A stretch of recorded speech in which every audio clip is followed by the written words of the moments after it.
Hello दोस्तों, कैसे हैं आप सब। आज की हमारी कहानी है नालायक बहू। रचना जी और मनोज जी का इकलौता बेटा था अजय। अजय अपने साथ काम करने वाली एक लड़की शालू से शादी करना चाहता था। अजय ने शालू से लव मैरिज की थी। अजय को ऐसा लगता था कि शालू से अच्छी लड़की उसे कभी मिल ही नहीं सकती थी। अजय के माता पिता को शालू बिल्कुल भी पसंद नहीं थी।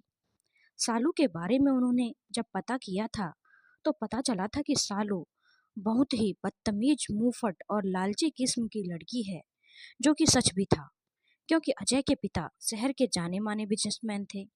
पैसे संपत्ति की कोई कमी नहीं थी और खुद अजय अपने पापा से अलग जॉब करता था, क्योंकि उसे अपनी अलग पहचान बनानी थी।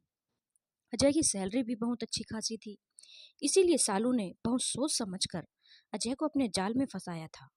अजय के माता पिता का बहुत बड़ा बिजनेस था और अजय उनका एकलौता वारिस था। इसके अलावा अजय खुद भी बड़ी जॉब करता था और बहुत अच्छी सैलरी थी। शालू को पता था अगर अजय से उसकी शादी हो गई तो वह जिंदगी भर ऐश करेगी। शालू के माता पिता भी शालू की तरह लालची और नालायक किस्म के थे, और जब उन्हें पता चला कि शालू और अजय एक दूसरे से प्यार करते हैं और अजय के घर परिवार में बारे में जब उन्हें पता चला, तो उन्हें लगा था कि शालू को तो इससे अच्छा रिश्ता मिल ही नहीं सकता। तो कुछ भी हो जाए, शालू की अजय से शादी तो वह करवा कर ही रहेंगे। अजय के माँ बाप ने अजय को बहुत समझाया, लेकिन अजय शालू के प्यार में अंधा हो चुका था और वह शालू के अलावा किसी से भी शादी करने को तैयार नहीं था। अजय के माता पिता ने हार कर शालू से शादी करवा दी और बोला, तुम खुद अपने भविष्य खराब करना चाहते हो तो करो, और कल को हमें कुछ मत बोलना, क्योंकि हमें शालू की असलियत बहुत अच्छे से पता है। और इस तरह से अजय और शालू की शादी हो गई। शालू बहू बनकर अजय के घर आ चुकी थी। शालू को लग रहा था कि इस सारी जायदाद की वह इकलौती मालकिन बन गई है। कोई उसे कुछ नहीं बोल सकता। उसकी सारी जिंदगी ठाठ से गुजरेगी। शुरू के कुछ दिन तो इसी सब में निकल गए। सब कुछ अच्छा चल रहा था। अजय भी बहुत खुश था। उसके बाद शालू और अजय हनीमून के लिए मलेशिया चले गए। शालू को यकीन नहीं हो रहा था अपनी किस्मत पर कि अजय पानी की तरह उस पर पैसे बहा रहा था शालू के ऊपर, और शालू बिल्कुल पागल हो रही थी कि वह इतनी बड़ी जायदाद की इकलौती मालकिन बन चुकी है। अजय शालू के प्यार में पागल था और शालू अजय के पैसों में। इसी तरह लगभग 3 महीने बीत गए और अब अजय ने अपने ऑफिस ज्वाइन कर लिया। अब शालू घर पर अकेली थी। शालू की सासू माँ ने बोला, देखो शालू, तुम इस घर की बहू हो तो इस घर की जिम्मेदारी भी उठानी पड़ेगी, तो सब कुछ देख समझ लो क्या कैसे करना है। सालू अपनी आवाज बुलंद करके अपने घमंड में बोली, ओ बुढ़िया, मुझसे कोई उम्मीद मत रख। मैं इस घर की बहू हूँ, कोई नौकर नहीं। काम तो नौकर करते हैं। नौकर बनने के लिए मैंने इतने अमीर खानदान में शादी नहीं की है। तू तो बस मुझे तिजोरियों की चाबियां दे। कहकर सालू हंसने लगी और वहां से चली गई और अजय की माँ उसे देखती रह गई। अब तो अजय के मम्मी पापा को पूरा यकीन हो चुका था कि अजय ने अपनी जिंदगी बर्बाद कर ली है, लेकिन वह कर ही क्या सकते थे। उसने बहुत समझाने की कोशिश की थी अजय को, लेकिन जब अजय समझने को तैयार ही नहीं था। अब उसे जो भी कुछ झेलना पड़ेगा उसके लिए वह खुद जिम्मेदार होगा। उसके माँ बाप बस दुखी हो सकते हैं। सालू दिन भर एसी रूम में बैठकर टीवी देखती या फिर शॉपिंग करने निकल जाती। साथ में अपने माँ बाप, भाई बहन को भी लेकर जाती और बिल सालू पे करती। कभी कभी तो वह अपने मायके वालों को ससुराल में ही बुला लेती और दिन भर अपने रूम के अंदर मौज मस्ती करती। अजय के माता पिता को सालू से कोई खास मतलब नहीं होता था। वह दोनों उससे दूर ही रहते थे, क्योंकि वे दोनों को अच्छे तरह से सालू को जानते थे कि सालू कितनी बदतमीज है, और सास ससुर तो वैसे भी बदनाम ही होते हैं। पता नहीं वह उन्हें क्या बोल दे, क्या इल्जाम लगा दे। सालू की हिम्मत आए दिन बढ़ती जा रही थी और उसके घर वालों की भी। सालू अजय के कार्ड से बहुत ज्यादा खरीदारी करने लगी थी। कभी वह अपने लिए डायमंड सेट खरीद लेती, तो कभी अपनी बहन और अपनी माँ के लिए महंगे जेवर खरीद लेती, तो कभी अपने पापा के लिए महंगा मोबाइल। अजय को भी लग रहा था सालू कुछ ज्यादा ही फिजूल खर्ची कर रही है, पर जब वह कुछ बोलता तो सालू मुंह फुलाकर बैठ जाती और अजय चुप हो जाता। धीरे धीरे सालू ने अजय के कार्ड से लिमिट से बहुत ज्यादा शॉपिंग कर ली और अजय उसे भर भी नहीं पाया था, क्योंकि उसके पास पैसे ही नहीं थे। शादी के बाद से उसने इतना ज़्यादा बेतहाशा खर्च किए थे, क्योंकि अजय एक नौकरी हुई तो करता था। भले उसकी तनख्वाह ज़्यादा थी, पर तनख्वाह से ज़्यादा खर्च करने पर कर्ज तो होगा ही। और अजय के पास अब अकाउंट में भी पैसे नहीं थे कार्ड की पेमेंट के लिए।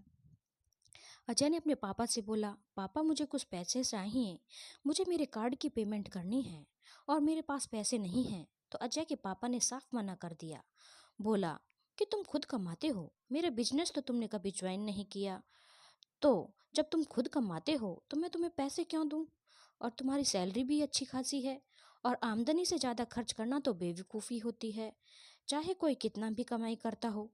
अब तो पैसों का इंतजाम खुद करो। अजय की माँ ने बोला, देखो अजय, मैंने तुम्हें पहले भी सचेत किया था, पर तुमने मेरी बात नहीं सुनी थी। अब जो कुछ भी हो रहा है इसके लिए तुम खुद जिम्मेदार हो, और तुम्हें खुद हमारा उसका सामना करना पड़ेगा। हमसे कोई उम्मीद मत रखो, यह हमारा बिजनेस है।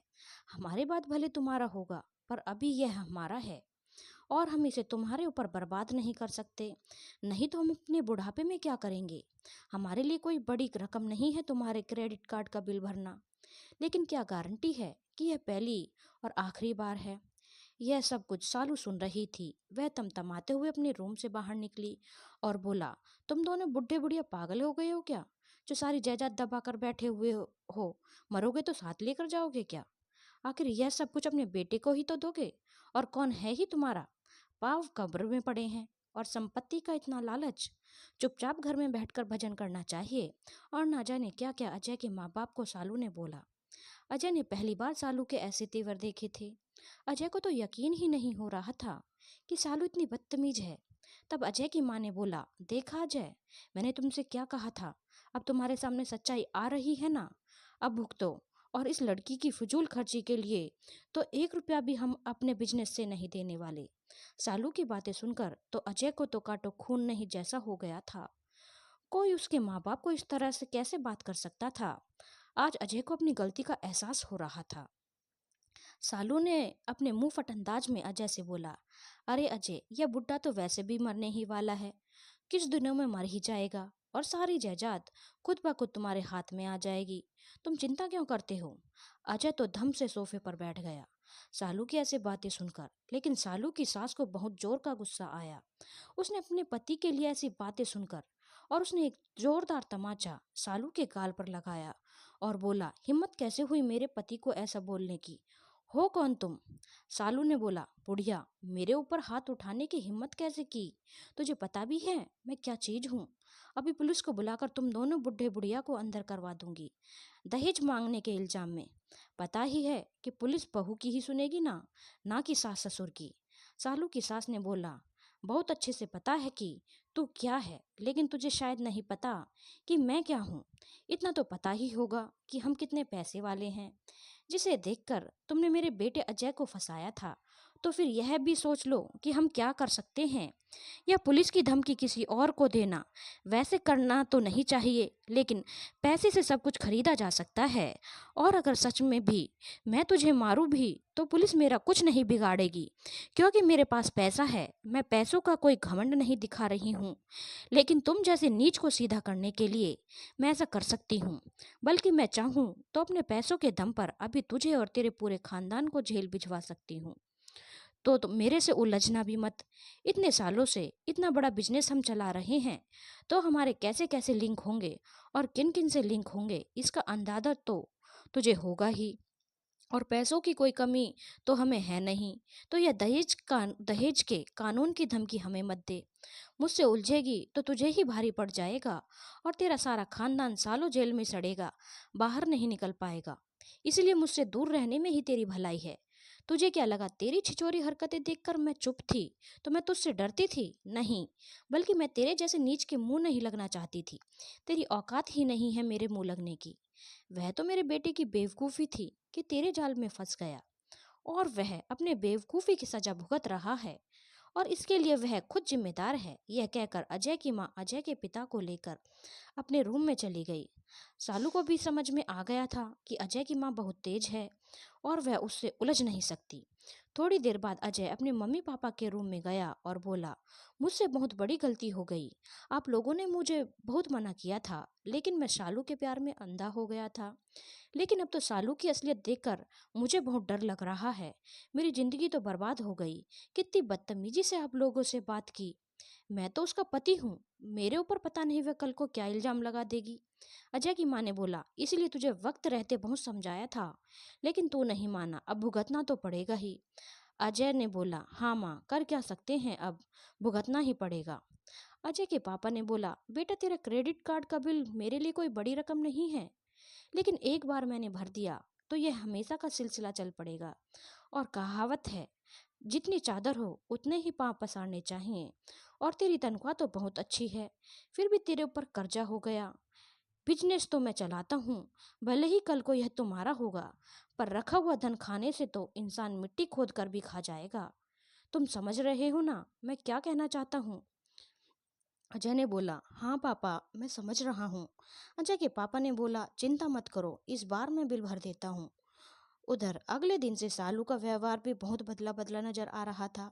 वह सुबह उठकर अपने सास ससुर के पास गई और उनसे माफी मांगने लगी और बोली, मुझे मेरी गलती का एहसास हो गया है।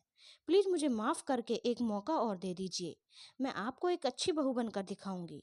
अजय और उसकी माँ बाप को सालू का यह बदला रूप कुछ अजीब लग रहा था, पर फिर भी उन्होंने कुछ नहीं बोला। और फिर एक महीने तक सब कुछ अच्छा चल रहा था और शालू अजय के माँ बाप की बहुत सेवा करती थी। अजय को लगा सब कुछ ठीक हो गया है। फिर एक दिन अजय की माँ ने जल्दी से डॉक्टर को फोन लगाया और बोला, डॉक्टर साहब जल्दी आ जाइए, मेरे पति की तबीयत खराब होने वाली है, उन्हें कुछ तो होने वाला है। डॉक्टर साहब ने बोला, ये आप कैसी बातें कर रही हैं मैडम? ऐसा कैसे हो सकता है कि आपको पहले से ही पता है कि आपके पति की तबीयत खराब होने वाली है? अजय की माँ ने बोला, डॉक्टर साहब फिजूल की बात करने का बिल्कुल भी वक्त नहीं है, आप तुरंत घर आ जाइए।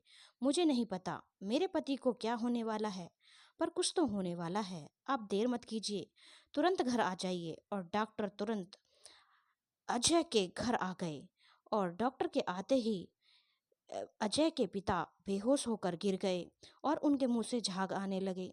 डॉक्टर ने जल्दी से अजय के पिता का चेकअप किया तो उनके पेट में जहर था, जिसकी वजह से वे बेहोश हो गए थे। डॉक्टर ने जल्दी से अजय के पिता के पेट की सफाई की और उनकी जान अब खतरे से बाहर थी। डॉक्टर ने बोला, मैडम आपने बहुत ही सही की वक्त पर मुझे बुला लिया। यह इतना खतरनाक जहर था कि थोड़ी भी देर हो जाती तो इनका बचना मुश्किल था। लेकिन आपको कैसे पता था कि आपके पति को कुछ होने वाला है और आपने मुझे पहले ही बुला लिया था? अजय की माँ ने बोला, हाँ बताती हूँ, पहले मुझे पुलिस को भी बुलाने दीजिए, क्योंकि किसी को जेल भिजवाना है। पुलिस और जेल का नाम सुनकर सालू के चेहरे पर पसीना आने लगा था। अजय ने बोला, मम्मी पुलिस को क्यों बुला रही हो? क्या पापा को जानबूझकर किसी ने जहर दिया है? अजय की माँ ने बोला, पुलिस को आने दो, सारी बातें तुझे खुद पता चल जाएंगी। सालू के चेहरे पर बहुत पसीना आ रहा था। वह बोली, मम्मी जी मैं जरा अपने मायके होकर आती हूँ, मेरे पापा की तबीयत भी बहुत खराब है, जरा एक बार उनसे मिल आऊं, मेरा भी जी बहुत घबरा रहा है। तो अजय की माँ ने बोला, हाँ मिलो, वैसे घबराने की कोई बात नहीं है, क्योंकि तुम सब साथ में ही रहोगे। तुम्हारे साथ साथ तुम्हारे माँ बाप भी इस बार जेल में तुम्हारे साथ देने आएंगे। शालू ने बोला, यह कैसी बातें कर रही हो आप? तो अजय की माँ ने एक जोरदार तमाचा सालू को लगाया। तब तक पुलिस भी आ गई और अजय की माँ ने बोला, गिरफ्तार कर लीजिए सालू को, इसने अपने ससुर को जहर देकर मारने की कोशिश की है। सालू ने बोला, ये कैसी बातें कर रही हैं आप? मैं क्यों अपने ससुर जी को जहर दूंगी? बिना सबूत किए आप मेरे ऊपर ऐसा इल्जाम कैसे लगा सकती हैं? सालू की सास ने बोला, सबूत चाहिए तुम्हें? शायद पता नहीं होगा, मेरे किचन में सीसीटीवी कैमरे लगे हुए हैं। किचन में क्या सारे घर में लगे हुए हैं? क्योंकि हमारा घर में बहुत नौकर और हैं और किचन का सारा काम वही करते हैं, तो अपनी सेफ्टी और सिक्योरिटी के लिए हमने शुरू से ही अपने पूरे घर में कैमरे लगवा रखे हैं, लेकिन शायद इस बारे में तुम्हें पता नहीं था। सालू ने बातें बनानी शुरू की और बोला, मम्मी जी आप कैसी बातें कर रही हैं? मैं भला पापा जी के खाने में जहर क्यों मिलाऊंगी? मैं तो पापा जी के लिए प्रार्थना करने मंदिर गई थी और वहां से भगवान का प्रसाद के रूप में पिसी हुई चीनी लेकर आई थी और उसी को मैंने पापा जी की खीर में मिलाया था। आप ऐसे कैसे बोल सकती हैं कि मैंने उसमें जहर मिलाया है?